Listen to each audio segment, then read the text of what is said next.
Well, hi everybody out there. I've just had this wonderful thing thrown at me saying the documentary that you guys are making about me is going to be hilarious because all of a sudden you want me to create a theme tune for the entire documentary before it's made and also in a space of about 3 days. So I'm going to go right back to where I sort of started, the music I started with as a choir boy, but even before that.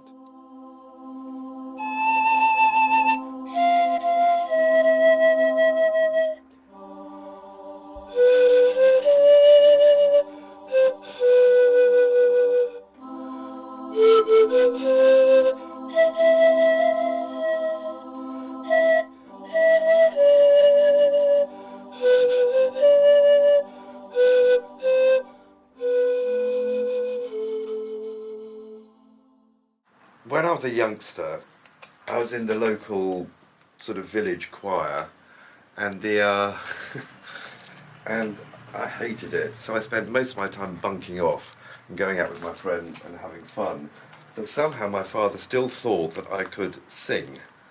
So I went to this audition, let's say, at Canterbury Cathedral with the choir master Alan Wicks, and he, said sing a scale. So it went la la la la la la la la la, which he said, "Do you call that a scale?" And I said, "It's a series of notes." And probably on that cheeky little comment, I got in there.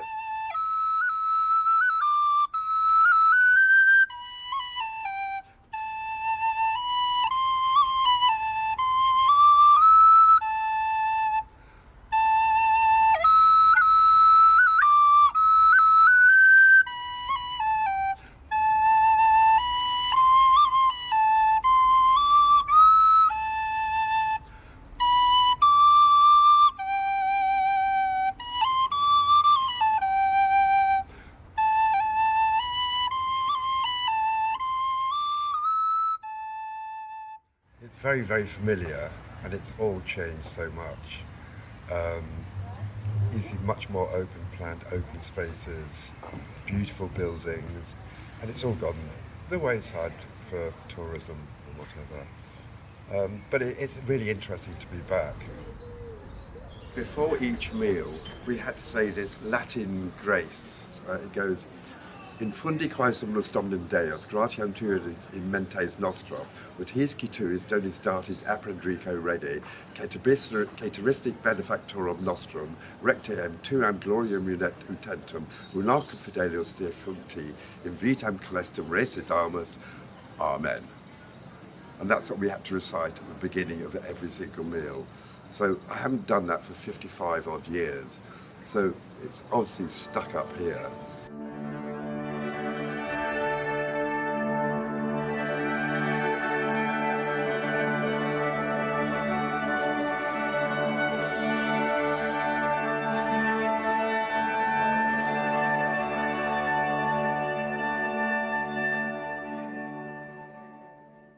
We'd all been out to the pub, then we thought we'd come back here for Christmas Eve midnight mass, which is funny enough at midnight, and we were all queuing up to, get the bread of Christ and the blood of Christ and everything like that.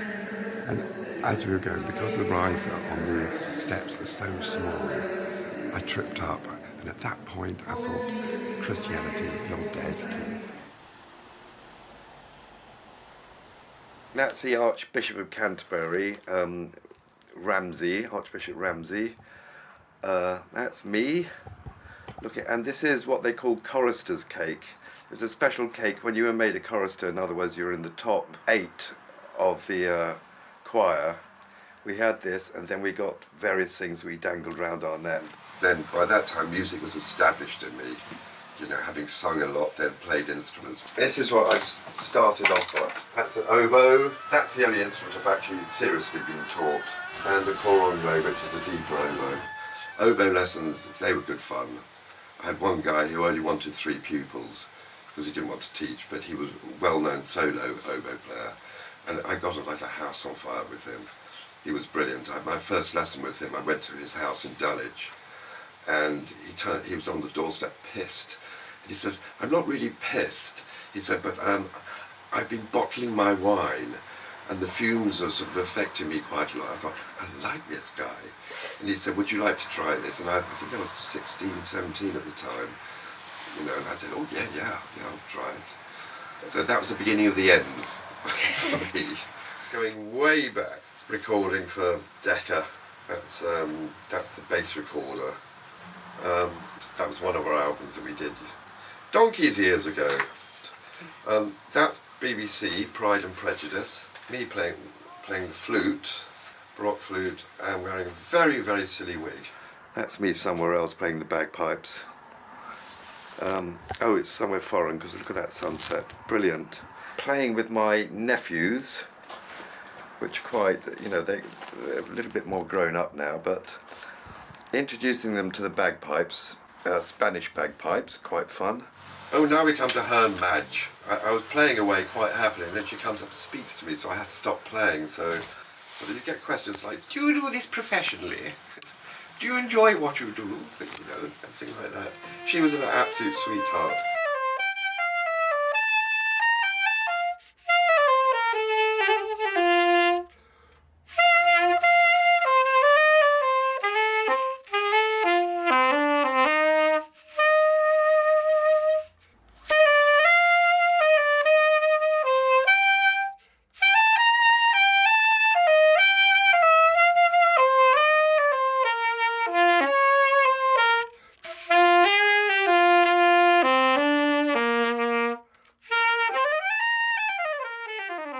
Why a musician? Well, that is one of the reasons why, because I enjoy the pressure that's on you. I then enjoy, it's fabulous working in front of an audience, which is, I love the theatre work, and especially an audience where they're all watching you, which is a great feeling. It's not an ego trip, it's just a fabulous feeling. And when they're laughing in the right places and joking in the right places and everything like that. It's pretty amazing, isn't it? Beautiful building. It really is. And we played up here, we played up there sometimes. And that looks as though it's pre-show before the show's actually started. We have to do about 25 minutes warm-up.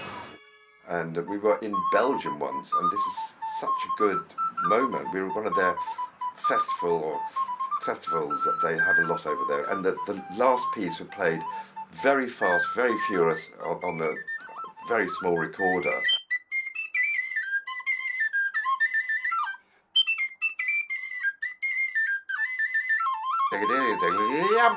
And at that point I just got the recorder and I just threw it into the audience.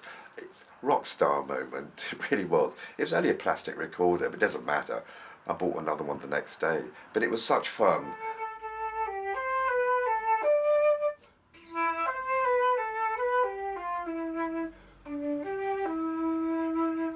What would I do if I wasn't a musician? I don't know really. I'd be divorced twice probably. I probably would have lost my house a couple of times.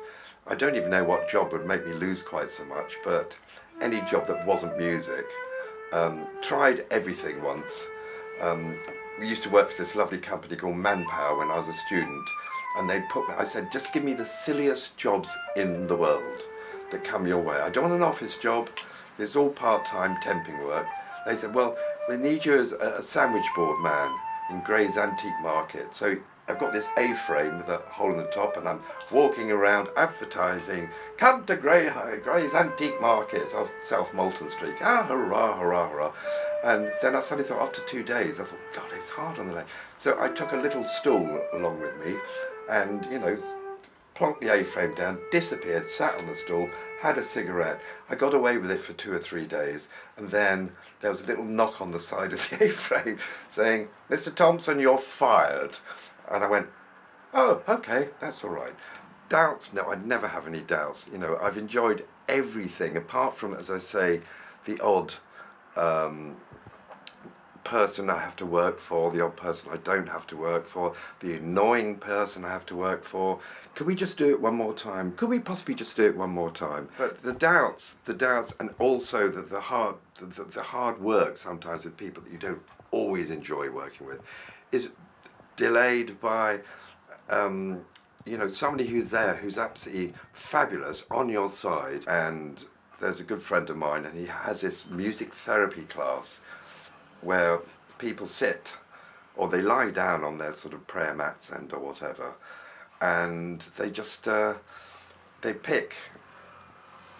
I think now, how does it work? Now we pick a sensation, let's say, like anger, and then so we know what we're doing. So we then, there are about 8, 9 of us, and we busk, but we depict anger, and at the end we ask the kids,